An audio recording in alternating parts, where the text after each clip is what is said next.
할렐루야. 사랑하는 목양교회 성도님들 반갑습니다. 오늘은 우리 주님이 다시 살아나신 부활절입니다. 오늘 부활주일을 맞아서 여러분에게 하나님의 복된 말씀을 전하고자 합니다. 오늘 하나님 말씀은 고린도전서 15장 20절에서 28절 기다림 속에 있는 부활이라는 제목입니다. 오늘은 예수님이 다시 살아나신 것을 기념하는 부활주일입니다. 2000년 전 예루살렘에서 예수님은 십자가에 죽으시고 3일 만에 다시 살아나셨습니다. 한마디로 기적이 일어난 것입니다. 그런데 이 놀라운 기적은 하나의 사건으로 끝나지 않고 그의 제자들을 통해 각지로 전파되었고 2000년이 흐른 오늘까지 전 세계 각지에 이 부활의 소식들이 전파되고 있습니다. 세상사를 보면 놀라운 기적들이 많이 항상 있었습니다. 아마 죽었다가 누군가 살아났다 이런 이야기들도 많이 있을 것입니다. 그런데 왜 예수님의 부활만이, 예수님이 다시 살아나신 이 사건만이 특별한 의미가 있는 것일까요? 우리는 이것을 성경에서 찾아보아야 할 것입니다. 예수님께서 다시 살아나신 것에 대해 성경책은 여러 저자들의 입을 통해 전달해주고 있습니다. 먼저 복음서를 보면 마태, 마가, 누가, 요한복음에 예수님의 부활이 등장합니다. 이들은 예수님께서 무덤에서 다시 살아나셨다는 사실, 그때 어떤 일이 있었는지 여기에 대해서 아주 자세하게 보도하고 있습니다. 원래 복음서는 예수님의 공생애를 다루고 있는데 예수님께서 십자가를 지러 가신 이 사건과 이 부활이 절정이라고 말할 수가 있겠습니다. 또 부활에 대해서 가르쳐주는 신약의 말씀을 보면 서신서에서 이 부활을 볼 수가 있습니다. 예수님과 함께 생활했던 제자는 아니었지만 이후에 예수님을 만나고 회심하고 선교사가 된 바울은 부활을 다른 제자들과는 다른 관점에서 보여주고 있습니다. 예수님의 제자들이 복음서를 통해서 부활의 사건에서 어떤 일이 일어난가를 보여주고 있다면 바울은 예수님의 부활이 믿는 우리와 무슨 상관이 있는가 이것을 중점적으로 설명하고 있습니다. 다시 말해 바울은 예수님의 부활이 가지고 있는 특별한 의미를 보여줍니다. 이 부활에 대한 내용은 고린도전서에 등장합니다. 사실 바울이 기록한 이 고린도전서가 복음서보다 한 20년, 30년 앞서서 기록된 것입니다. 고린도전서가 주후 54년경에 기록되었다고 알려져 있는데 그렇다면 사도 바울이 복음을 각지에 전파하고 있을 때에 예수님의 부활이 믿는 자에게 어떤 의미가 있는가 이걸 중요하게 가르쳤다는 사실을 발견할 수가 있습니다. 바울은 고린도 교회에 이 부활신앙을 다시 상기시키면서 이 부활신앙을 꼭 가지고 있어야 한다라고 강조하고 있습니다. 오늘 읽은 이 본문 앞에 보면 15장 1절에 사도 바울은 이렇게 말합니다. 내가 너희에게 전한 복음을 너희에게 알게 하노니 이렇게 운을 떼고 있습니다. 여기서 바울은 복음이라는 단어를 거론했습니다. 그런데 그 이하 15장 3절에 보면 이 복음은 자신이 받았던 것을 전해준 것이다. 그렇게 말하고 있습니다. 그럼 자신이 받아서 고린도 교회에 전해주었다는 그 복음의 핵심적인 내용이 무엇일까요? 15장 3절 이하에 그 내용이 나옵니다. 제가 읽어보겠습니다. 이는 성경대로 그리스도께서 우리 죄를 위해 죽으시고 장사 지낸 바 되었다가 성경대로 사흘 만에 다시 살아나서 수많은 제자들에게 보이셨다. 이런 내용입니다. 다시 말하면 복음은 예수님의 대속적인 죽음 그리고 부활과 관련되어 있습니다. 즉 예수님이 우리를 위해 죽으셨고 다시 살아나셨기 때문에 바로 그 사실이 우리에게는 복음이 되는 것입니다. 흔히 우리는 예수님의 대속적인 죽음, 즉 우리의 죄를 위해서 예수님이 대신 죽으셨다는 이 사실만 복음이라고 생각하는데 우리를 위해 다시 살아나셨다. 이것이 복음이라는 사실도 분명히 알 수가 있습니다. 사도 바울은 예수님의 죽음뿐만 아니라 예수님의 부활을 이 복음의 내용에 포함시키고 있습니다. 그리고 바울은 이것을 고린도 교인들에게 이제 설명하려고 합니다. 방금 말씀드렸지만 우리를 위해서 예수님이 대신해서 죽으신 것은 많은 사람들이 잘 이해하고 있습니다. 그런데 예수님이 우리를 위해서 다시 살아나셨다는 이 의미를 잘 모르는 경우가 많이 있습니다. 바로 고린도 교회 교인들이 그러했습니다.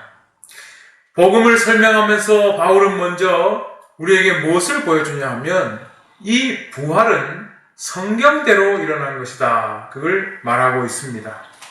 여기 성경대로란 말이 벌써 2번이나 나오고 있습니다.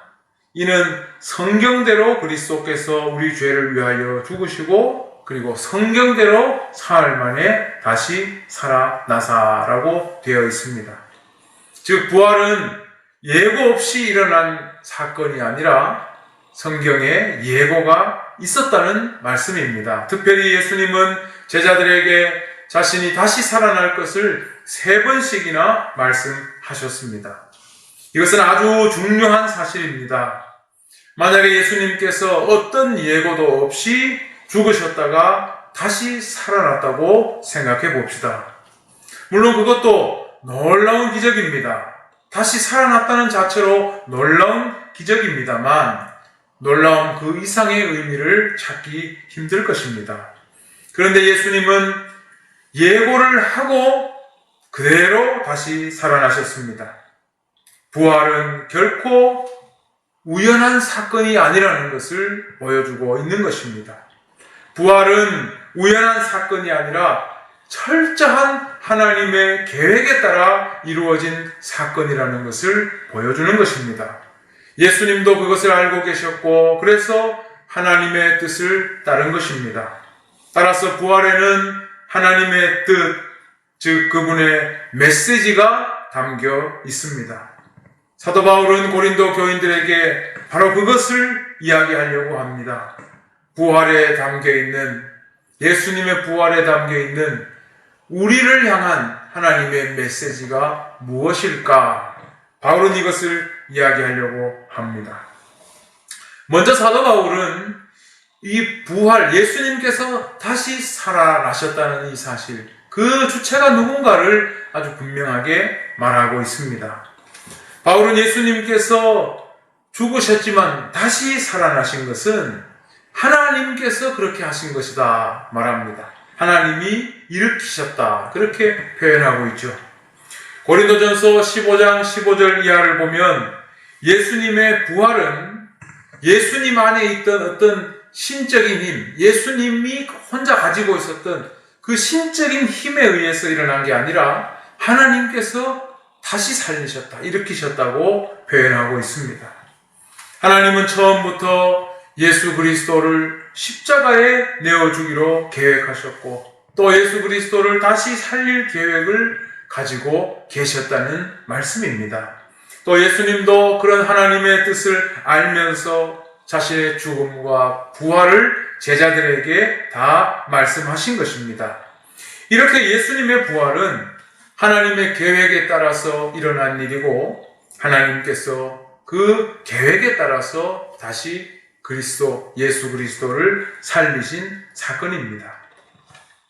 자, 그렇다면 왜 하나님은 예수 그리스도를 다시 살리셨을까요?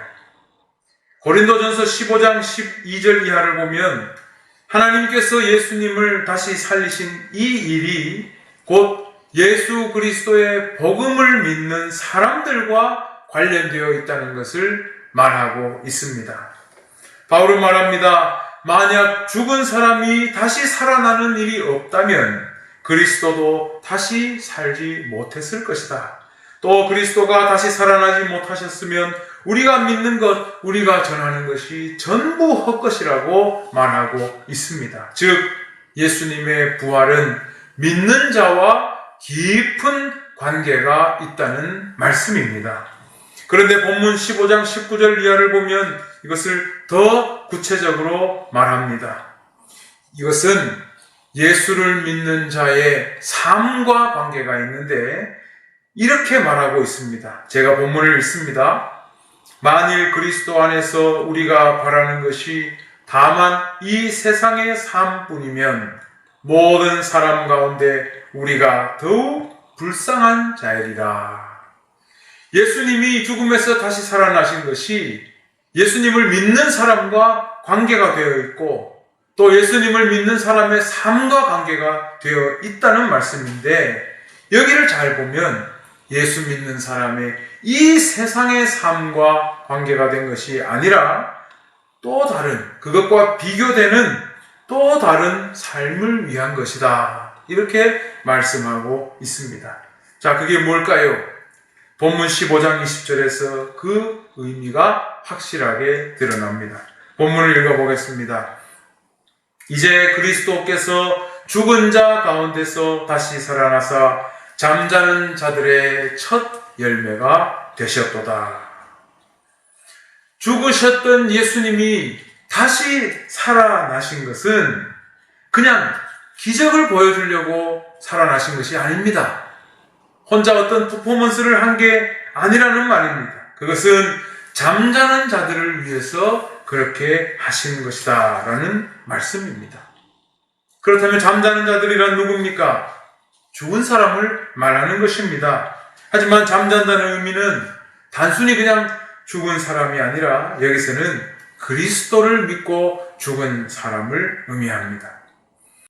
그리스도의 부활은 바로 그리스도를 믿고 죽은 사람에게 나타나는 첫 열매라는 것입니다. 다른 말로 쉽게 바꾸면 예수 그리스도의 부활은 예수님을 믿고 잠든 모든 사람에게도 똑같이 일어나게 될 것이라는 말씀입니다. 예수님이 바로 그 첫 신호탄이라는 뜻입니다. 신학적으로 말하면 이것을 선취적 사건이라고 말합니다. 나중에 우리에게 일어날 일을 예수님께서 먼저 겪으셨다는 뜻입니다. 그렇다면 예수님의 부활을 왜 이렇게 보아야 할까요? 이어지는 본문 21절의 내용을 보면 그 근거가 이렇게 나오고 있습니다. 본문을 읽어봅니다. 사망이 한 사람으로 말미암았으니 죽은 자의 부활도 한 사람으로 말미암는도다. 바울은 지금 인류의 대표성을 이야기하고 있습니다. 사망이 한 사람으로 말미암았다. 이 말씀은 로마서 5장에서도 자주 나오고 있는 그런 내용입니다. 아담이라는 인물은 인류 전체가 사망에 이르도록 만든 대표성을 가지고 있는 사람이라고 말하고 있습니다. 반면에 예수 그리스도는 그렇게 모두가 사망에 이를 수밖에 없는 그런 상황을 깨뜨린 대표성을 가진 인물이라고 말합니다. 그것은 바로 하나님의 은혜와 이를 순종한 예수 그리스도의 은혜로 이루어진 것이라고 말하죠. 그 본문 로마서 5장 15절을 보면 이렇게 기록되어 있습니다. 곧 한 사람의 범죄를 인하여 많은 사람이 죽었은즉 더욱 하나님의 은혜와 또한 한 사람 예수 그리스도의 은혜로 말미암은 선물은 많은 사람에게 넘쳤느니라. 아담이 사망을 이끌어온 인류의 대표성을 가진다면 예수 그리스도는 생명을 가져온 인류의 대표성을 가진다는 뜻입니다. 그렇기 때문에 그리스도의 부활도 한 사람으로 말미암는도다 라는 이 말씀은 예수 그리스도의 부활이 잠자는 자들의 첫 열매라는 말씀과 같은 뜻입니다. 그런데 로마서에서는 이 대표성을 주로 이신칭의의 관점에서 설명합니다. 이신칭의는 우리가 잘 아는 대로 예수를 믿음으로써 하나님께서 그것을 의롭다고 선언해 주신다라는 뜻이 담겨 있습니다. 우리가 이신칭의라고 한 것은 우리가 우리 내면에 완전한 의를 가지고 있기 때문에 구원을 받는 것이 아니라 우리가 예수님을 믿을 때 하나님이 그 믿음을 보시고 그것을 의롭다고 선언해 주시는 것을 말하는 것입니다. 이것을 좀 더 상세히 설명하면 우리가 예수님을 믿게 될 때 우리가 마지막 심판 때에 우리 죄를 하나님께서 살피시지 않고 우리가 그 믿음을 하나로 우리를 의인으로 판정하신다는 말씀입니다.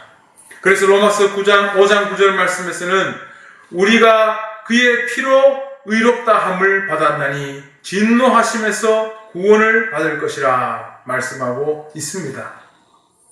이신칭의, 우리가 믿음으로써 의롭다고 선언하신 것은 그 구원의 완성이 언제 되는가를 볼 수 있어야 하는 것입니다.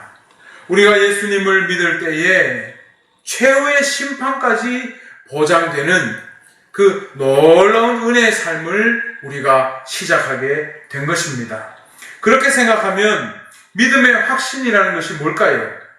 내가 지금 예수님을 믿고 있다는 이 자의식으로 충만한 게 믿음의 확신이 아닙니다. 내가 지금 예수를 믿음으로써 마지막 때에 내가 의인으로 하나님 앞에 서게 된다는 것을 소망하는 것, 이게 믿음의 확신입니다. 그런데 부활도 한 사람으로 말미암는다는 말씀은 우리가 예수님을 믿을 때에 최후 심판에서 의인으로 서게 되고 심판을 피하게 되는 것뿐만 아니라 이후에 하나님의 나라에서 얻게 될 영광스러운 지위와 자격을 보여주는 것입니다. 예수님이 십자가에서 죽으심으로써 우리 죄를 대속하고 우리를 의인이 되게 하셨다면 하나님은 예수 그리스도를 다시 살려내심으로써 장차 영원한 하나님 나라에서 우리가 어떤 모습을 갖게 될 것인가를 그대로 보여주셨던 것입니다. 우리도 예수 그리스도처럼 다시 살아나서 의인으로 서게 되며 그 영광과 존귀를 얻게 될 것이라는 말씀입니다. 복음서를 보면 부활하신 예수님의 몸은 그 전과 달랐습니다. 제자들이 문을 닫고 있는 곳에 그냥 나타나시기도 하고 또 그런 음식을 먹기도 하고 또 제자들과 대화를 나누기도 하고 그러다가 갑자기 사라지시기도 하는 등 부활하신 예수님의 몸은 많이 달랐습니다. 바울은 이것을 고린도전서 15장 42절 이하에서 이렇게 말합니다. 부활하신 몸은 다르다는 겁니다. 썩을 것으로 심고 썩지 아니할 것으로 살아난다. 또 44절에서는 육의 몸으로 심고 신령한 몸으로 다시 살아나니 육의 몸이 있은즉 또 영의 몸도 있느니라고 말씀하고 있습니다. 예수님의 부활은 이렇게 우리를 위한 하나님의 계획 속에 있었던 사건이라는 것을 알 수가 있습니다. 우연히 죽으시고 다시 사신 것이 아니라 성경에 기록된 대로 예수께서 제자들에게 다 말씀하신 대로 그 모든 말씀대로 그대로 사건이 일어난 것은 이 모든 것이 하나님의 계획이라는 것을 우리에게 보여주신 것입니다. 그렇다면 바울은 왜 갑자기 고린도 교회에 이 부활의 말씀, 이미 다 가르쳐 주었던 부활에 관한 말씀을 힘써 전달하고 있을까요? 그것은 고린도 교인들이 지금 부활에 대한 믿음을 가지고 있지 않기 때문입니다. 고린도 교인들은 부활에 대한 믿음이 없어도 크게 문제될 게 없는 것처럼 그렇게 행동했습니다. 왜냐하면 그들이 가진 종말론이 달랐기 때문입니다. 물론 이들도 예수님의 부활을 믿었습니다. 예수님께서 죽으셨다가 부활하셨다는 그 사실은 믿고 있었습니다. 그러나 예수님의 부활이 나와 무슨 상관이 있는지는 알지 못했던 것 같습니다. 특히 이 고린도 교인들은 헬라 철학의 영향을 받은 사람들로서 나중에 죽은 사람이 부활한다는 것에 대해서 거부감이 있었습니다. 죽음이 곧 영혼의 자유를 얻는다는 그런 생각을 하는 사람들에게 다시 부활하게 된다는 것은 의미가 없는 일입니다. 그렇게 되어서는 안 되는 일입니다. 따라서 고린도 교회의 신앙은 그냥 예수를 믿으면 세례를 받을 때에 그 사람 안에 거하는 영이 하늘로 옮겨진다고 믿었습니다. 그래서 항상 성령으로 충만하고 그렇게 방언이나 은사 등을 통해서 현재 카타르시스를 체험하는 것이 그들 신앙의 목적이었습니다. 하나님 나라가 완성되는 것에 대한 비전이나 우리 몸이 예수님처럼 부활할 것이라는 그런 소망을 가지고 있지 않았습니다. 어떻게 보면 고린도 교회 교인들은 가장 철저하게 그 현재를 살았던 사람들이라고 말할 수 있습니다. 오늘날 비교해 보면 오순절 종파의 그 은사 중심의 신앙을 보는 것과 좀 비슷합니다. 그런데 고린도 교회의 종말론이 이처럼 주님이 다시 오심으로써 하나님 나라가 완성되는 그 날을 바라보지 않고 철저히 현재를 바라보고 현재 카타르시스를 체험하는 것, 거기에 중점을 두고 있을 때 교회 안에서 크고 작은 문제들도 일어났던 것을 보게 됩니다. 그들에게는 처음부터 분쟁이 있었고 갈등이 많이 있었습니다. 그리고 믿음이 어리다고 바울은 고린도 교인들을 지칭했습니다. 그래서 사도 바울은 그 문제의 근본이 되는 것을 바라보면서 예수 그리스도의 부활을 하나님 나라가 완성될 때 이루어질 우리 믿는 자의 부활로 중요하게 설명하고 각인시켜주고 있는 것입니다. 바울은 지금 고린도 교회 교인들에게 바른 종말론을 가르쳐주고 있는 것입니다. 예수님의 부활은 그냥 하나님의 아들이 죽었다가 다시 살아난 거기에서 끝나는 것이 아니라 모든 잠자는 자들의 첫 열매가 되신다는 것. 우리가 그것을 믿고 살아갈 때 우리의 신앙이 바로 서게 된다는 것을 이야기해주고 있습니다. 이것은 결국 그 때가 언제인지는 우리가 정확히 알 수 없지만 결국 미래에 관한 이야기입니다. 이 미래에 대한 소망이 우리의 신앙을 바로 잡아간다는 것을 바울은 가르쳐주고 있습니다. 우리는 예수님을 믿고 구원을 받았다고 하지만 그 구원의 완성, 구원이 확실하게 마침표를 찍는 순간은 우리가 아직 경험해보지 못했습니다. 우리는 믿음 안에서 마지막 최후의 심판 때에 이 믿음 때문에 의인으로 판명될 것을 약속받았지만 그 약속한 것들이 어떻게 이루어지는지 우리는 아직 경험하지 못했습니다. 우리는 약속을 붙잡고 소망 안에서 구원을 받은 사람들이지 우리가 지금 믿음으로써 그 구원의 역사가 다 종결된 것이 아닙니다. 예를 들면 우리가 극장표를 샀을 때 영화를 볼 수 있는 극장에 들어갈 수 있고 그 영화를 볼 수 있다는 표이지 이 극장표를 산다고 해서 우리가 이미 그 영화를 다 본 것은 아니라는 말씀입니다. 그런데 고린도 교회와 같은 종말론을 가진 사람들은 극장표를 사놓고 나면 이미 영화를 다 본 것처럼 행동을 했던 것입니다. 그래서 소망의 영이요 부활의 영이신 성령을 의지하면서도 오직 성령이 은사를 주시는 것 거기에 몰입하고 또 성령의 은사를 통해 카타르시스를 체험하는 것에 그들의 신앙의 목적을 두었던 것입니다. 영적 카타르시스를 체험하는 것 외에 신앙의 방향을 그 목적을 잃어버린 사람들이 된 것입니다. 그러다가 교회 안에서 분쟁과 다툼이 나고 옳지 못한 부도덕한 모습들이 고린도 교회 안에서 많이 나타나기 시작했습니다. 결국 이 모든 문제는 종말론의 문제였고 그것은 신앙의 방향, 목적과 관계된 문제였고 예수님의 부활이 나와 무슨 상관이 있는지를 알지 못한 데서 비롯된 문제였습니다.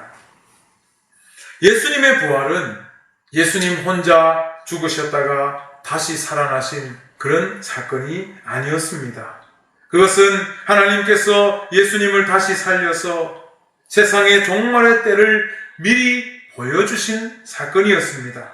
예수님의 부활을 통해 종말의 그날에 대한 열쇠를 우리의 손에 넘겨주신 것입니다. 우리는 종말이라고 하면 핵전쟁이 나거나 환경 파괴되어서 아니면 요즘같이 이런 코로나 질병이 창궐해서 종말이 올 것이라고만 생각하지만 성경에서는 하나님이 개입하실 때 예수 그리스도가 다시 오실 때 종말이 온다고 말합니다. 그리고 그 하나님의 개입은 예수님의 부활에서부터 이미 시작되었습니다. 마지막에 모든 죽은 사람들의 부활에서 그 하나님의 계획은 완성을 보게 될 것입니다. 그러니까 우리 모든 성도들은 예수님의 부활과 그 마지막에 모두가 부활할 그 사건, 그 사이에서 살고 죽는다고 말할 수 있습니다. 그 사이에서 죽은 모든 사람은 마지막 때에 예수 안에서 죽은 사람은 모두 부활할 것이라고 성경은 우리에게 가르쳐주고 있습니다. 성경은 절대로 도덕책이 아닙니다.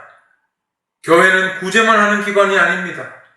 성경은 예수 그리스도의 대속의 죽음과 부활의 소망을 가르쳐주는 책입니다. 교회는 하나님의 은혜로 이런 믿음을 갖게 된 사람들이 이 믿음을 가지고 하나님 나라의 완성에 대한 소망을 가지고서 모이는 그 모임이 바로 교회입니다. 그리고 이런 복된 소식을 세상에 선포하는 모임이라고 할 수 있습니다.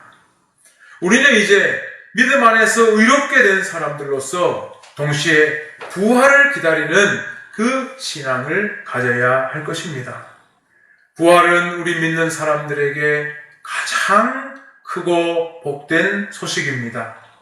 부활한 몸으로 하나님 나라에서 그 영원한 생명을 누릴 것이기 때문입니다. 그렇기 때문에 하나님께서 우리에게 주시는 이 부활은 우리가 하나님과 같은 모습을 갖게 된다는 약속이기도 합니다. 그것을 예수님의 부활로 우리에게 약속하셨고 보여주셨습니다. 따라서 우리가 이 부활을 믿는다면 우리는 항상 현재만, 이 세상의 삶에만 관심을 둘 것이 아니라 이미 나에게 시작된 이 하나님 나라에 대한 이 소망이 앞으로 어떻게 이루어질 것인가, 거기에 관심을 두고 살아야 할 것입니다.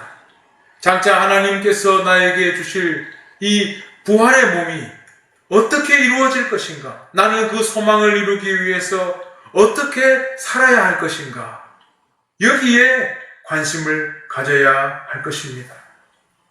소망의 영이요 부활의 영이신 하나님의 성령이 사랑하는 우리 성도님들에게 이러한 믿음을 주시고 소망을 주신 줄로 믿습니다.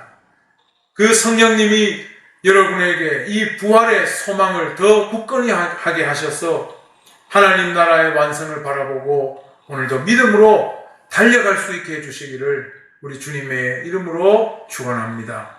기도하겠습니다.